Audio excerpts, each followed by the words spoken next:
Like, it doesn't have to be hack this endpoint or don't hack this endpoint. One of the most important thing we care about is account takeover. Tell me how you get there. Do it in any way you can, and I'll pay for it. Right? People will do that anyways. People have free time. There is probably a way for every company, to get a chain of potentially even small, unimportant vulnerabilities. But when you chain them together, you can get great impact. And if companies focus more on the things they care the most about, what is the biggest risk we care about, they will get people who report that. And I think one really cool thing that I saw some companies do is, once that's fixed, you make a report, right? Sure, you have to report it to like maybe authorities, you have to investigate, see that it wasn't abused. But if you can get a joint report with the researcher to show how much you care about security, that makes you look good, because then, first of all, the researcher is able to showcase their work, and it shows the researcher community that you are collaborative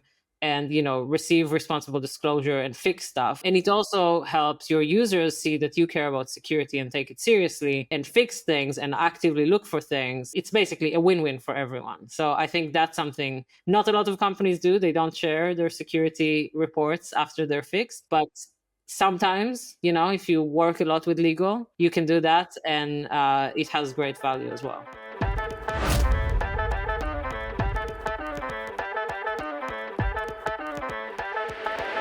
Hello and welcome to Secrets of AppSec Champions. My name is Chris Lindsay, and today we'll be speaking with Netta Oren.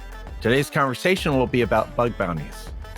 Netta is currently a cybersecurity manager for a large enterprise and has worked for several large companies that you've heard of. Netta, please introduce yourself.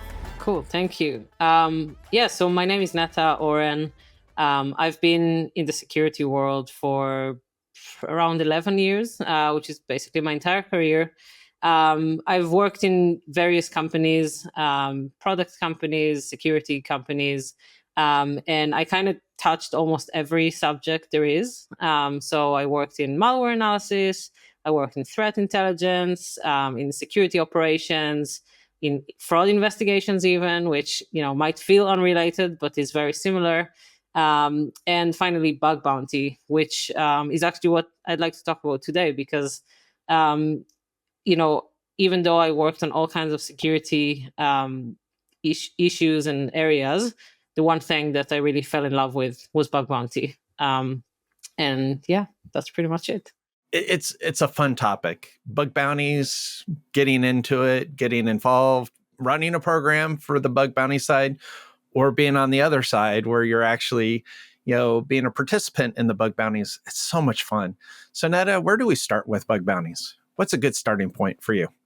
So I think one of the main things that I like about bug bounty is really the fact that it gives an opportunity for everyone to gain.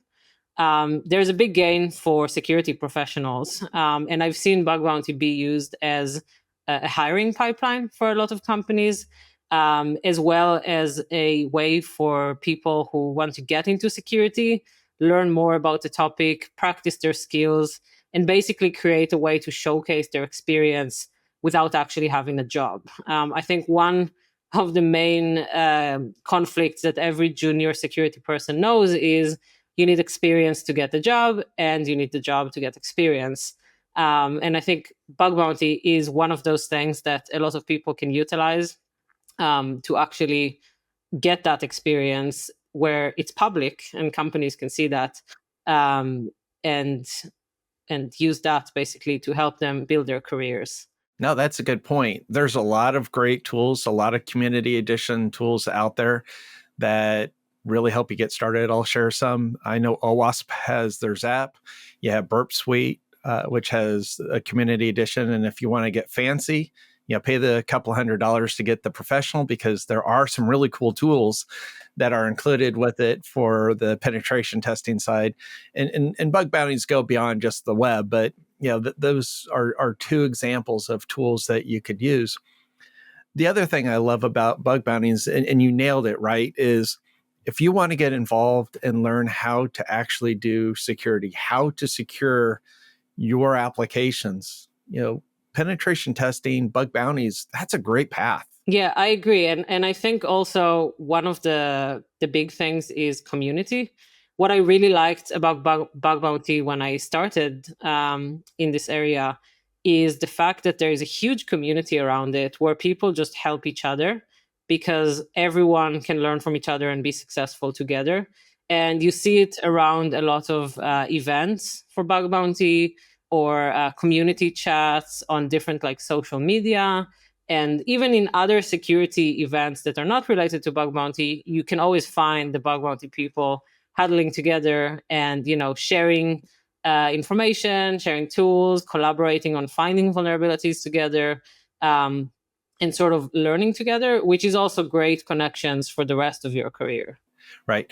And one thing that I do bring up typically to a lot of people who are just wanting to get started, bug bounties is a great way. But the other thing too is also understanding some of the development aspects of how people write software. And a great resource that you can use to find some of that would be look at the open source communities where you can see and also get involved with writing code, because when you know how writing code works and understand how APIs work and how people are securing APIs, and then you switch over to the penetration and bug bounty side, now you have a better leg up to understand how do you do certain things and why do certain things work the way they do, and it gives you that edge to be a little bit better at it. Yeah, definitely agreed. And I think one of the other things, besides the community aspect of it and the learning for people and even career development, um, is what the companies gain from it. And I think bug bounty has become something really popular over the past few years, and a lot of companies do have a bug bounty program, but it's still not everywhere, right? And I think what I've seen across different companies is really how bug bounty will always find the stuff that for whatever reason the security team didn't, right? Whether it's because it takes too much time to research, or because security teams have to focus on very specific areas and they're not looking everywhere, or it just requires someone that is obsessed with the product, right? And you see it in some companies where people, maybe they didn't plan to be bug bounty hunters, but they just love the product and they use it. And so they start finding bugs, and then they find things that, the security team at that company wouldn't find. And that Mm-hmm. helps companies basically expand the way that they find security issues in their products, and also Right. to know, to remain in contact with the community, because people would be hacking anyways, Mm-hmm. but at least you're giving them a way to report you, so they don't do anything bad with it. Right, right. And you bring up a good point, that responsible disclosure, being able to give an endpoint to somebody who's actively, hacking your application. You said it already. There's going to be people hitting your application anyway. And when you set up a bug bounty program, really what you're doing is you're setting guidelines, you're setting rules to allow people to openly attack it and give parameters of what you should and shouldn't do. With that in mind, what are some of the parameters that you have worked with in the past? No, don't name any companies, but when you're setting up a bug bounty program, what kind of things should you be considering as far as those parameters? Yeah, so I mean, I think one of the big things is identification. When someone, so like we said, people will always be hacking applications, especially for big companies. And if you want to know that the people doing that are legitimate, or they're not trying to harm you, they're just doing research, then you can provide them with headers that they can use in their requests, for example, to identify themselves, and that these are not requests that are trying to harm you, right? Sure, that could be sometimes abused by threat actors, but at the end of the day, you can cross-verify it with reports you're getting, Mm-hmm. and that's one way to kind of understand if the requests you're getting are malicious or not. Um, Right. Another thing I would say is asset inventory, and I think that's every security person's like either favorite or most hated word, because it's either the best thing or the worst thing in your job. But it's really important for bug bounty because you can first of all, you can tell researchers if there's specific areas that you would want them to focus on, because people want to hack. Give them a target that you know about, you can monitor, and that maybe you're having a hard time protecting. And sorry for my dog shaking in the background. And the other thing is you can tell them what not to touch, right?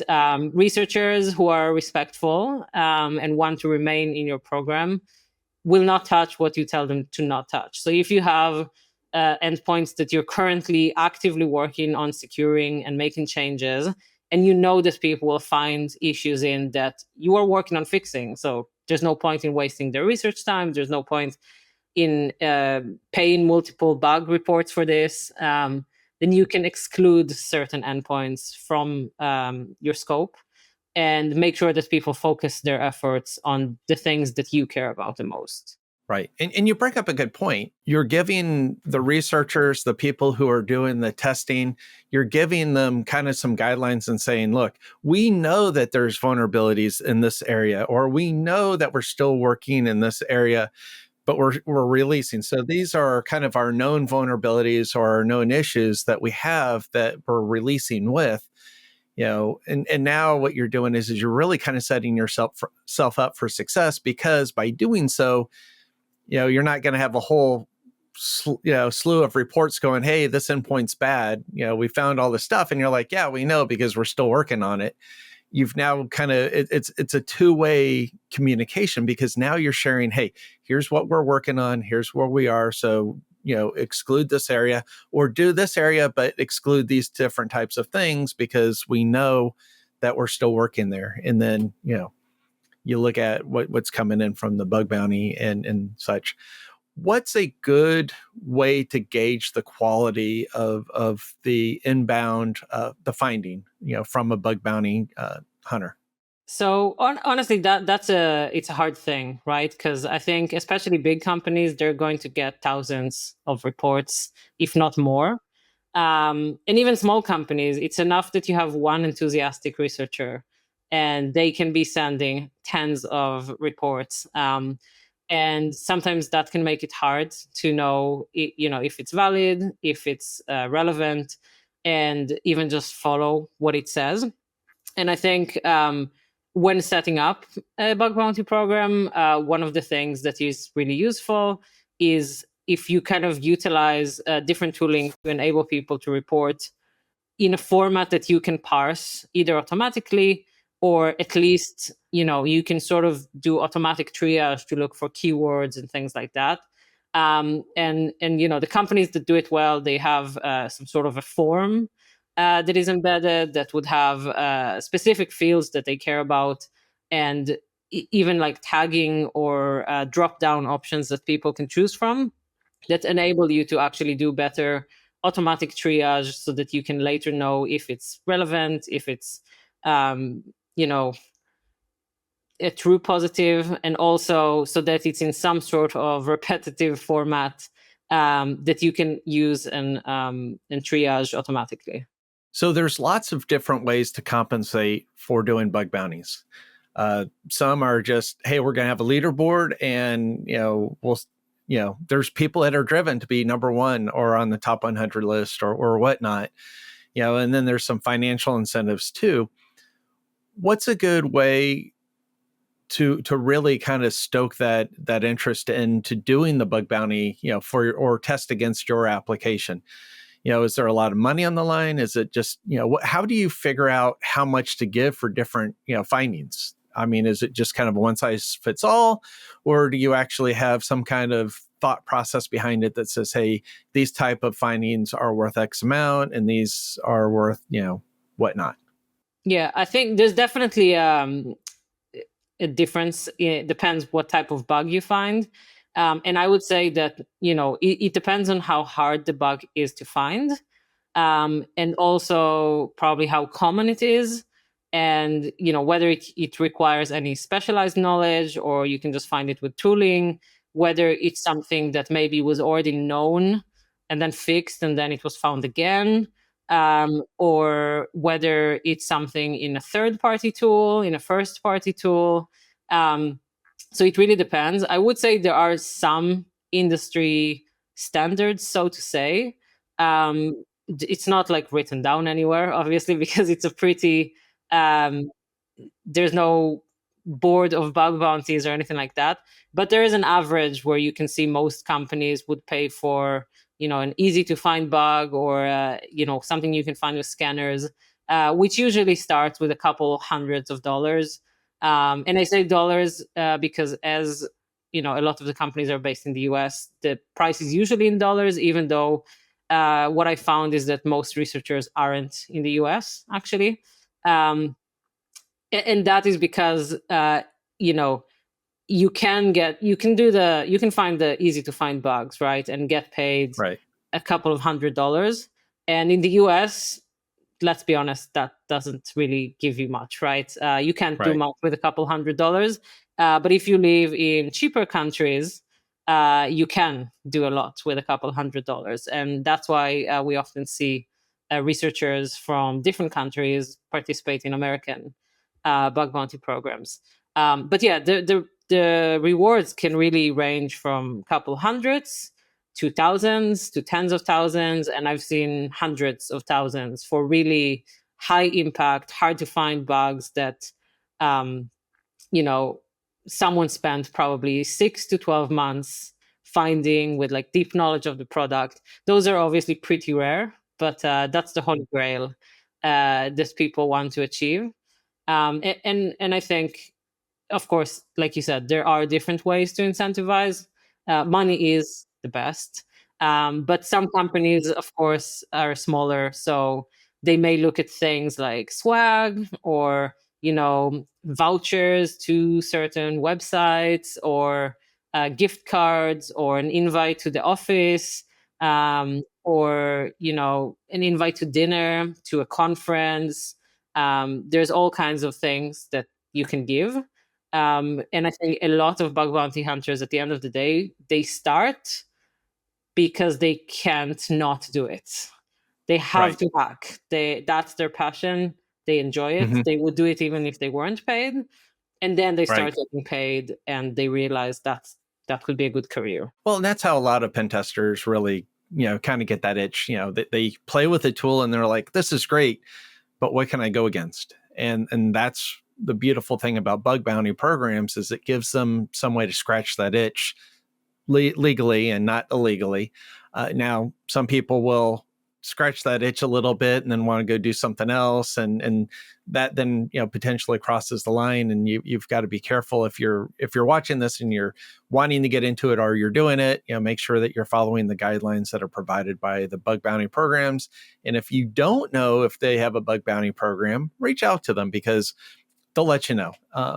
There are some really good resources out there to help you get started. Now, for the bug bounty programs that you've worked with, either from both sides of of this, are there good companies to work with, like BugCrowd or any of those guys, or do you go solo and kind of put it together yourself? What's a good way to put together a bug bounty?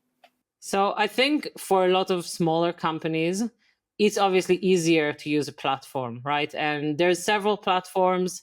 I've used, I think, all of them throughout my career, and they're pretty similar at the end of the day. They provide a place where researchers can collect points, have a profile, be invited to programs. Most of them provide triage services, um, and a sort of a endpoint that you can put your uh, bug bounty program on. And I think that's a good solution for a small company that maybe doesn't have the huge budget, or doesn't know what to do, how to start Right. a program. And I think that's where most people start. Hmm. And in many cases, if a company is bigger, or they start to realize that this is actually something that they can make into a big program, and they have the budget for it, then they might want to create an internal team to support it. Sometimes it's given as a side gig to one of the other security teams, maybe someone who does AppSec or product security, and it's some sort of an on call sometimes. But I do think starting out with the platforms is probably the easiest, and continuing after that with different ways is an option as well. Right. Right. The interesting thing that comes to mind as we're talking through this, there are a lot of companies that just don't have anything put together. And one of the things that comes to mind is you need at least some way to have responsible disclosure to your company, even if you don't have a bug bounty program. And the reason why I bring it up is because I've worked at companies where penetration testers reached out and said, hey, we have a find related to your application or your company, and we'd love to share it. How can I responsibly disclose this to you? And what's interesting is companies will respond with, hey, here's an email address, or hey, let me create something for you. Or unfortunately, some companies come at you with lawyers. Yeah, cease and desist. That's the worst kind of answer you can probably give, I think. And some companies do make that mistake, right? Here's our lawyers, and this is a warning before a lawsuit or cease and desist. That doesn't work, right? Because if you have vulnerabilities, you have vulnerabilities. It's on the internet. You can get lucky and have someone do responsible disclosure and tell you about them from the goodness of their heart, even if they don't get paid. Or you Right. can have someone malicious exploit it and never get caught because, Right. the internet is a big place, and, you could disappear in the internet. So Right. threatening with lawyers is probably the worst thing. But I think even if a company doesn't have a proper way to do disclosure, the most common thing obviously is just like add a security email to your robot.txt file on your website if you have one. Or if it's an application, somewhere in the settings have like a button or an email or something that there's a way for someone to report to you. And yeah, that email could go to anyone in the security team, really. I have seen places where it just goes to the CISO, which that's that's a way to do it. But as long as it goes somewhere and someone looked at it and checks it, it's better than nothing. And the interesting thing, I was in some security events a while back, is when we look at governments, right? And I think governments is an entity that we don't usually talk about in the bug bounty space, and we should, because how do you report a security vulnerability in a government-owned technology? There's so much, right? It's in some countries it's the public transportation system. In some countries it's the medical systems. It can be whatever. Like in some countries it can be the news. It can be government websites, tax systems. How do you report? These are gigantic organizations that Right. have so many different sub-organizations, so many different people responsible for stuff. Who even does their security? No one knows, right? And also it's scary because it's the government. What if, I report something and they put me in jail? Because they can, they're the government. And I think that's an area where governments should probably invest, because just like a company, governments get hacked, right? Right. Countries get hacked, probably more than companies. They get hacked by threat actors that are usually malicious and usually don't get caught. And even if they do, what are you going to do, right? It's probably another country. So providing the opportunity for security researchers to engage with the government and support them in securing their technology is probably even more important than companies, because governments surely don't have the budget for fancy security teams and pen testing and all that. So I think that's an area where I would probably like to see more. Where how do I report something to the government and come out fine? There's a lot of stories about that. like Department of Transportation here in the States. There's a company that I was reading recently where a guy bought on eBay an old system and realized that there's vulnerabilities with it and thought, hey, I wonder if this is something that's out there. And he found out that it was. And so he tried to report it and he got that cease and desist. And so he's like, all right, well, I want to report it. Nobody's willing to listen. So he did publicly post it. And it's amazing how quickly companies will say, you know what, we need to fix this. Yeah. Yeah, that's true. And the internet, honestly, once something is on the internet, it's out there. Like you cannot get rid of it. So yeah, if someone comes to you first, take care of it. And definitely have somewhere a thing that says this is how to contact us, right? No, that's a good point. So you're right. Having a way for the government to be able to say, hey, here's how you can disclose to us. We won't come after you. We'll have a drink, we'll have a tea, we'll have a beer, we'll have something, and thank you. The companies, when you start looking at attacks and chaining them together, that's really a lot of, in my mind, where a lot of the bug bounty value comes is, to your point, and you had mentioned this before, where someone can do a passive sweep across with a tool, but when you start actually digging in and combining different attack vectors and methods, and you do have that breach moment where you actually do get into their environment, that aha moment, that really cool moment, but you also need to share immediately moment. It's very energizing when that happens. And it's one of those things where I know multiple people that actually do this professionally. I've been on the side where I've actually kind of done both sides. But for me, the thing is that energy where you have that aha and you just really want to share it with somebody, but you can't. Yeah. Yeah. And I think that's, by the way, one of the things companies can put in their scope, right? Like it doesn't have to be hack this endpoint or don't hack this endpoint. It can be one of the most important thing we care about is account takeover. Tell me how you get there. Do it in any way you can, and I'll pay for it, right? People will do that anyways. People have free time.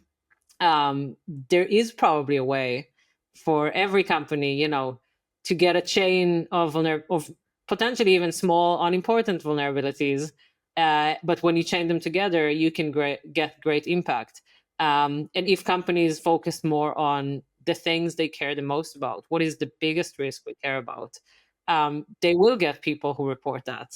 And I think one really cool thing that I saw some companies do is once that's fixed, you make a report, right? Sure, Mhm. you have to report it to like maybe authorities, you have to investigate, see that it wasn't abused. But if you can get a joint report with the researcher to show how much you care about security, that makes Right. you look good because that, then first of all, the researcher is able to showcase their work and it shows the Right. researcher community that you are collaborative and, receive responsible disclosure and fix stuff. And it also helps your users see that you care about security and take it seriously, and fix things and actively look for things. And yeah, it's basically a win-win for everyone. So I think that's something not a lot of companies do. They don't share their security reports after they're fixed. But sometimes, if you work a lot with legal, you can do that, and it has great value as well. You do bring up a great point there because when you look at developers, you're like, hey, can you showcase anything? No, because it's all with companies. Oh, can I showcase my attacks, my pen testing, nope, because the disclosure, doesn't allow me. What I found in the community, which I find really exciting, is when you do find that bug bounty program that is like, look, let us fix it, let us confirm it. But once we know 100% we're confirmed, you can release your findings out there as a researcher to help others. Because really the big value that, there's two sides to this. The bug bounty program is all about helping ourselves be more secure as a company and a product. But on the flip side, it's also, and this is the part that I feel like is lost frequently, is it's also about helping the security community out there realize that it's just you're not the only one that may have this problem. You have a lot of developers who do not understand good coding security practices. My favorite one, which it's I've got a quick funny story, is when you have a multi-tenant system and people are like, hey, our system's secure. There's nothing wrong with it. You can't break into it. We don't need security tools. We write clean software, clean code. And this happened at RSA where this guy came up and he was looking at it. And I said, here, come to my laptop. I had Burp Suite in there. And I said, hey, you're the creator, you're the owner, you're the CEO of the company. Can I create 2 accounts and show you something? And he said, sure. I proceeded to create 2 accounts and then steal data from one account to the other. And, just proving to him, look, you may write good, clean code, but it doesn't necessarily mean secure. And when you see companies coming out and saying, hey, we can protect against multi-tenant systems, I've seen talk after talk of companies saying, hey, promising the world, but as you and I know, it's nothing more than an ID away, going from this ID to this ID or whatnot. And bam, you've got their information if they're not doing the proper sanitization on the back end. And so it's always kind of fun to see. I was going to say, though, that I think there is even more value from sharing stories. That if someone finds a vulnerability on one product, we do know, just like security people move between companies, software developers move between companies, and they take their vulnerabilities with them, right? Like some software developers will write the same type of vulnerabilities, or similar systems will have similar vulnerabilities. And when you help report on a security vulnerability in your product after it's fixed, other companies can go and check if they have it too, right? Like if they have similar products, if they have similar types of systems, you would usually find repetition of this stuff. And that really helps to improve the security overall across the internet, which is good for everyone. There is one anecdote, based on your story, that there is no such system that is fully secure. Like any system has vulnerabilities. It's not a matter of if, it's a matter of when they will be found and by who. Whether they will be abused or not is a good question. Depends on how good your monitoring is, if you'll ever find out. Right. Well, and there's some basic things that you can do. It's really kind of funny because I've posted about this on LinkedIn a few times, and LinkedIn absolutely hates when I talk about it because it doesn't show it to anybody hardly at all. But it's the concept of logging every inbound request. And when you log every inbound request, what's being requested, the payload, encrypt it because in some cases it may be have sensitive data. And then also record the IP addresses and the user accounts that it's using. When you start doing those kind of things, you'll find a baseline, you'll find that algorithm, and you'll realize, hey, my product is a multi-tenant system, and this company is based out of this location, and these are the average, IP addresses. But then if I have somebody logging in from Georgia and California at the same time, I know one is either using a VPN or somebody's doing something they shouldn't. And so, it's that basic stuff, that simple stuff of just logging that really, help you. I do have somewhat of a story. When I was working for a product company, and at some point, they were experiencing a lot of DDoS activity. And that is actually public information. If you search for my name and DDoS, you probably find it. But at some point, we've implemented a logging product that enabled us to see all the traffic that the website was receiving. And you could very clearly see a circadian rhythm where you really see when users are logging in just before they go to work on the train around 8 a.m. Then there is a period of silence because they're starting work and, they're kind of busy with their meetings. You kind of see a big spike again during lunch. It goes down again after lunch and comes back in the evening when everyone's going from home. And it's so easy to see anomalies in that because people are predictable.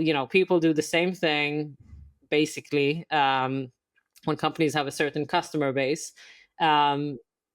but then the challenge is login is really expensive. And I think that's where companies kind of just obviously don't do enough of it, and that's when things get lost. But yeah, that's my small story.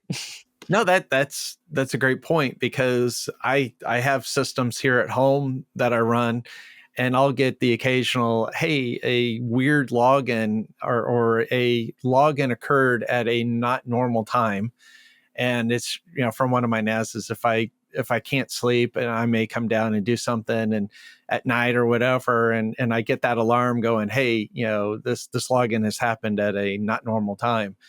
I'm like, hey, that's good to know that it's actually looking out for me that way. They're not on the internet, so good luck. But there are some people that do that. Yeah, I think one thing that I forgot to mention, and that's something that really, I kind of touched on it earlier, but it's something that really kind of made me very appreciative of the bug bounty world, is when I went to events, for bug bounty, and I met people that, like I said, many times the bug bounty company, or the companies that do bug bounty, they pay in US dollar, they're based out of the US usually, and for them it's small money, right? Like $500 here, 250 there.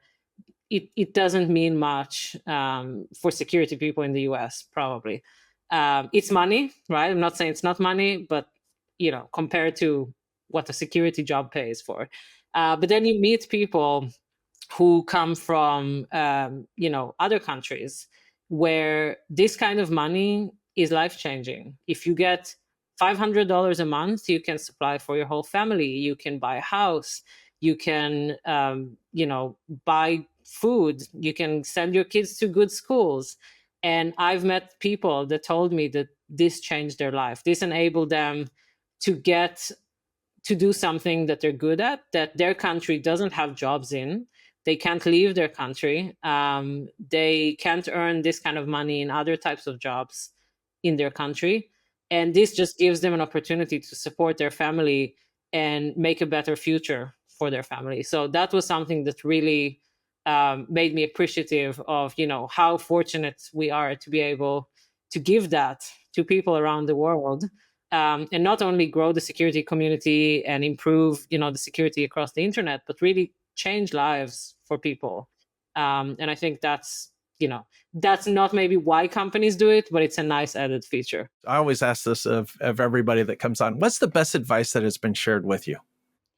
Yeah, so this is not related to security, but I had a manager in one of my previous jobs, and he got me after I had some toxic managers. We all have toxic managers at some point in our life, and I was kind of defensive, and assuming that if something bad happens, it's because someone tried to do me harm. And he kind of taught me the concept of assume good intent.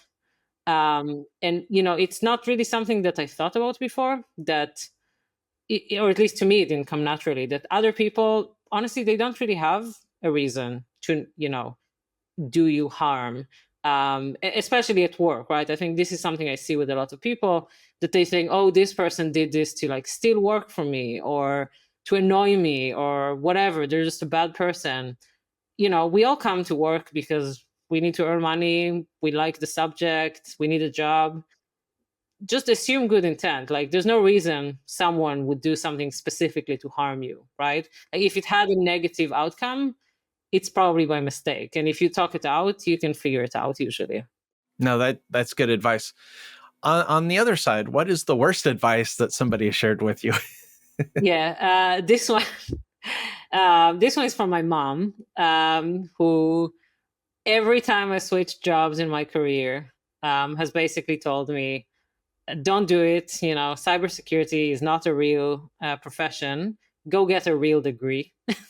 Thank God I didn't listen, because, I would say cybersecurity is a real career. I have been able to continue finding jobs in it that pay me to do interesting stuff. And while, it may not be common in all cultures or, all generations that, this is a real job, um, I think there is a big future for cybersecurity. And I think even though a degree certainly helps, I'm not saying don't get degrees. If you're good at something, getting a degree won't change that. So don't listen to people who try to put you down and who know nothing about the topic you work in, even if it's your parents. So Netta, I really appreciate your time today. I really enjoyed our conversation. Bug bounty programs is something that's near and dear to me.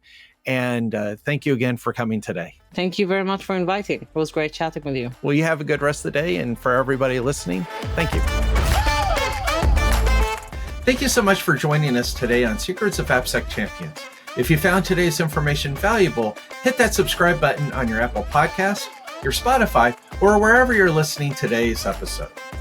Ratings and reviews are like gold for us, so if you're feeling generous, please leave us a kind word as it helps others find our show. Until next time, take care.